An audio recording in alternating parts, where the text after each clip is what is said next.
PoE2 just removed towers. What? What are you talking about? What? Did they just post something? Okay, so apparently towers are gone in Path of Exile 2. I'm just hearing about this now. Figured I'd make a video. This is kind of, I haven't watched this yet. I'm gonna watch this right now. So what? This is so unexpected. I didn't expect to hear anything regarding towers or the end game this early. So holy crap. As you know, the improvements to the endgame are a big focus in our next 0.4 content update for Path of Exile 2. However, we are realizing that it might be better to introduce some of the mechanical changes to the endgame sooner than that. Next week, we are planning to release 031 with major changes and improvements to the endgame. What? What? Holy shit! Holy crap, are you kidding me? Holy shit! The video covers the broad strokes of the changes coming in 0.31, but there are other changes and details that will be important. Below are covering some of the additional changes included in this patch. Okay, so let's watch the video. Hi, I'm Jonathan Rogers from Grinding Gear Games. Now, it's no secret that we need to make some improvements to the endgame, and the plan has been to do some pretty major changes in 040. But we realized it might be nice to iterate on some of the more mechanical changes in 031 and just save the new content for 040. That way we can get a chance to test some of these things a bit earlier. A major concern for players are the mechanics around towers. Holy Players don't like shit! having to find towers to juice their maps, and don't enjoy needing to find multiple overlapping towers to get the best outcomes. Yes! In order to fix that, you no longer need towers to use tablets. Instead, tablets can now be placed in the map device to add their bonuses directly to your maps. Oh, Each time you use a tablet while running a map, the number of remaining uses goes down. Once it reaches 0, the tablet is destroyed. You can use up to 3 tablets on each map, but the number of enabled slots is based on how many mods the map has. Running a 6-mod map will enable all 3 of the tablet slots on the map device. This change allows you to benefit fully from tablets no matter what random layout of towers you happen to find. Towers can still be used to gain visibility on the Atlas, and they'll also drop an extra tablet as a reward for completing them. Wait, what did he say there? And they'll also Hold on. Towers can still be used to gain visibility on the Atlas, and they'll also drop an extra tablet as a reward for completing them. Something we've never really been happy with was the base experience of how you complete a map. In PoE 2, we wanted boss fights to feel challenging and rewarding, so we decided to make bosses spawn only in some maps. In all the other maps, the completion condition for the map was killing all the rare monsters. However, we don't really feel this is that enjoyable. It tends to degenerate into just following minimap icons. In order to address this, we're now making all maps contain map bosses. Yes! Yes! The map, just kill the map boss. Yes! You no longer need to kill any rares, and you can Yes! or a little Yes! Yes! We still want some map bosses to be more challenging and rewarding though. The existing icons that currently indicate that there's a map boss now instead mean that the map boss of the area will be extra challenging, with more rewards and the map tier upgrade. We also wanted to improve the base experience of mapping in other ways by making sure that there is at least a guaranteed minimum amount of bonus content in each map. As you generate each map, we will now always add between 1 to 3 extra random features, including Breach, Delirium, Ritual, and Expedition, as well as Shrines, Strongboxes, Essences, Wisps, Rogue Exiles, and Summoning Circles.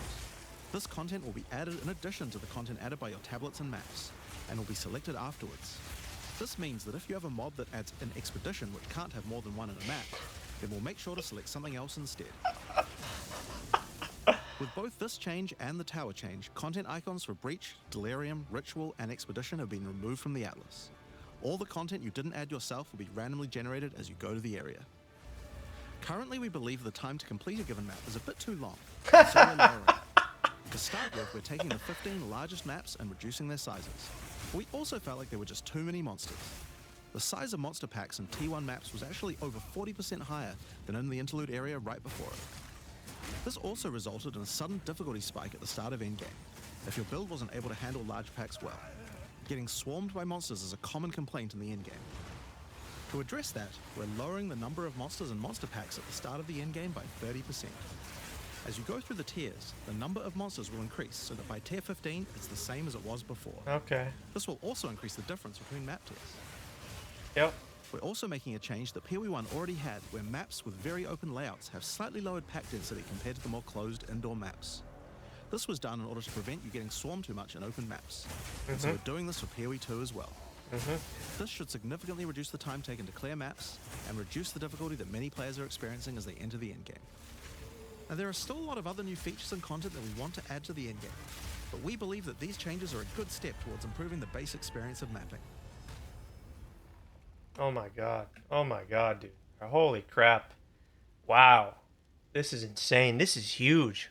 What a pleasant surprise on a Thursday afternoon here to receive this sort of news. This is gigantic news. Okay, so alchemy orbs with the introduction of tiered currency in 0.3, alchemy orbs became less valuable and had fewer uses.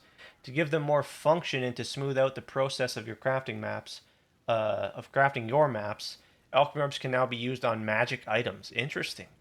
This will upgrade them from magic to rare. Oh, wow. Oh, that's beautiful. That's great.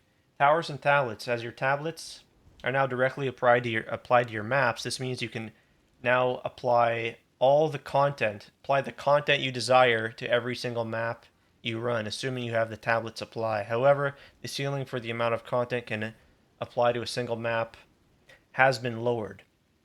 Overall, the result is a more streamlined and consistent experience. But in order to have the ceiling come down too far, we've buffed the modifiers on tablets. Generally, the modifiers are approximately 2 to 3 times more powerful. Here's an example of a few.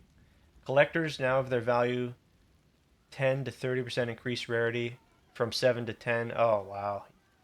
25 to 70 magic monsters, strong boxes, 50 to 100% increased chance, 30 to 50. Okay, yeah. Previously 30 to 50% chance. Wow.